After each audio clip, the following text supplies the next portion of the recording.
Hi guys, welcome to Radiology 365, where we try to cover core radiology from cover to cover. Today we're going to be talking about liver trauma and liver transplant.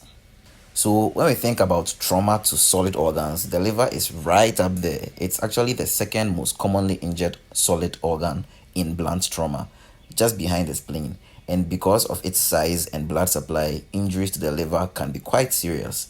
To help us describe and manage liver injuries consistently, we use a system called the Organ Injury Scale, developed by the American Association for Surgery of Trauma, AAST for short. Now, here's something important. The AAST scale incorporates three types of findings: what we see on imaging, what the surgeon sees intraoperatively, and what's found on pathology. But in clinical practice, especially from the radiology side, we mostly rely on the CT imaging criteria. So that's what we'll focus on. Let's go through the grades quickly, just so you have a mental checklist. So for grade 1, we are talking about minor injuries here. A small subcapsular hematoma that's less than 10% of the liver surface, or a very shallow laceration, less than 1 centimeter deep. So this CT axial cut shows a subcapsular segment 7 collection measuring about 6 millimeters in depth. It has a Hansford unit of 55, in keeping with a hematoma. So this was a case of a grade 1 hepatic injury. Then for grade 2, it's a little more significant. You have subcapsular hematoma between 10 to 50% of the liver surface. Remember, the grade 1 was just about 10% or less of the liver surface. And the laceration in grade 2 is 1 to 3 centimeters deep. So less than 1 centimeter in grade 1, 1 to 3 centimeters deep in grade 2. Or you might have an intraparenchymal hematoma that's less than 10 centimeters. So these are the things that qualify as a grade 2. So in this case, you actually have a large hematoma seen occupying the right hypochondrial region here.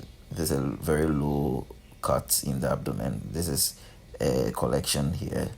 But also incidentally seen was this laceration. It's more than 1 centimeter long laceration at the tip of the liver. This was a grade 2 liver injury.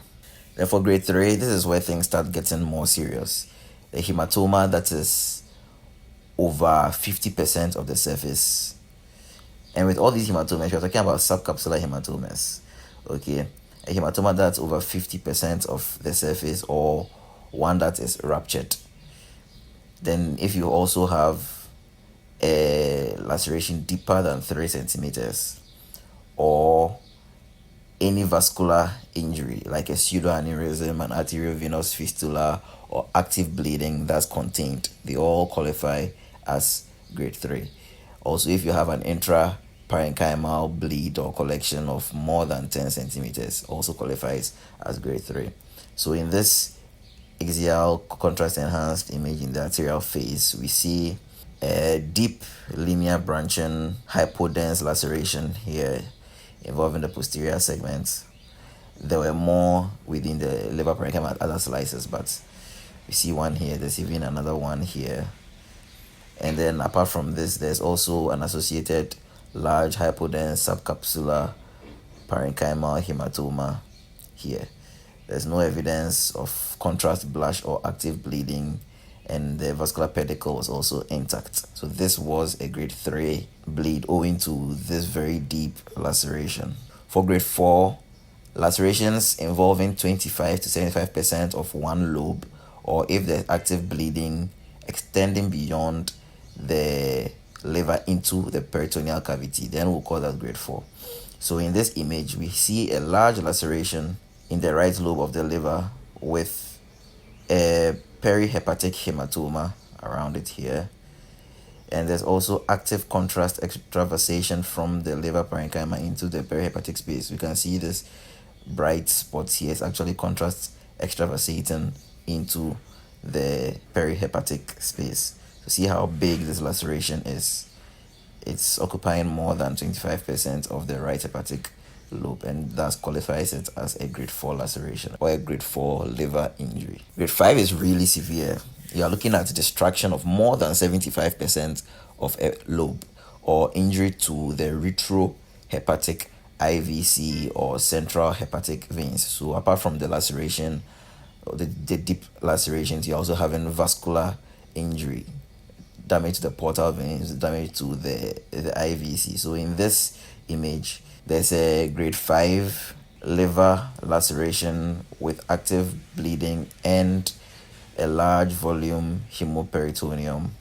See this collection around the spleen, around the liver. And this laceration involves the portal vein, which will be crossing around this level, and also part of the IVC here.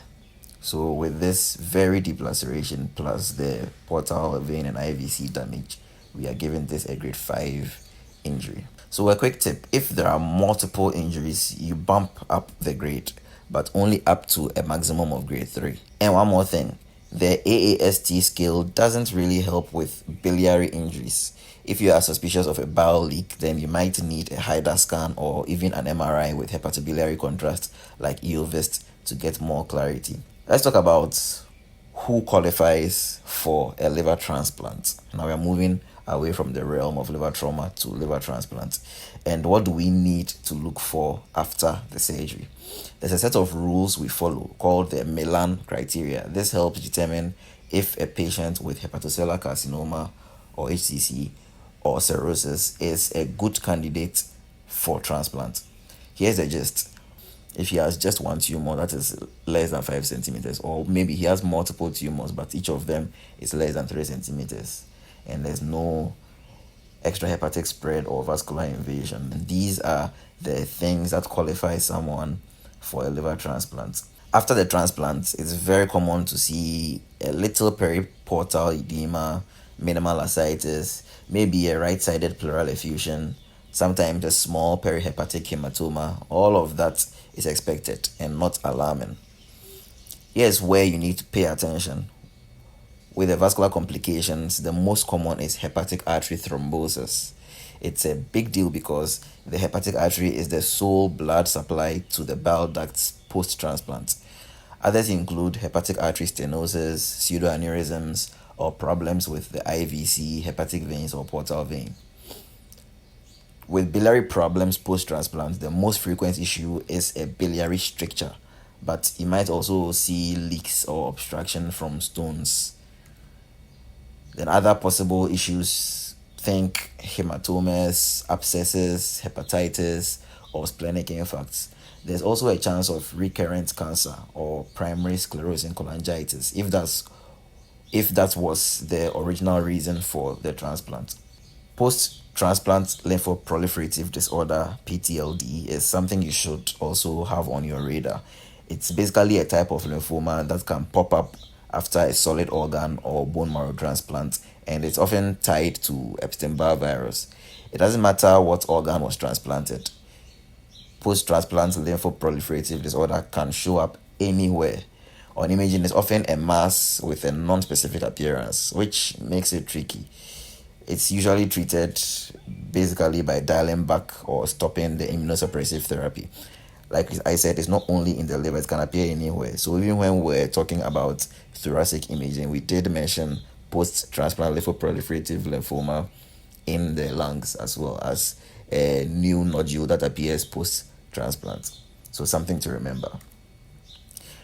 Thank you very much for your attention. Next, we are going to talk about vascular liver disease. I do hope you are finding value from these discussions. If you are, give it a thumbs up, share to someone who might need it, and subscribe if you have not subscribed yet. I will see you in the next one.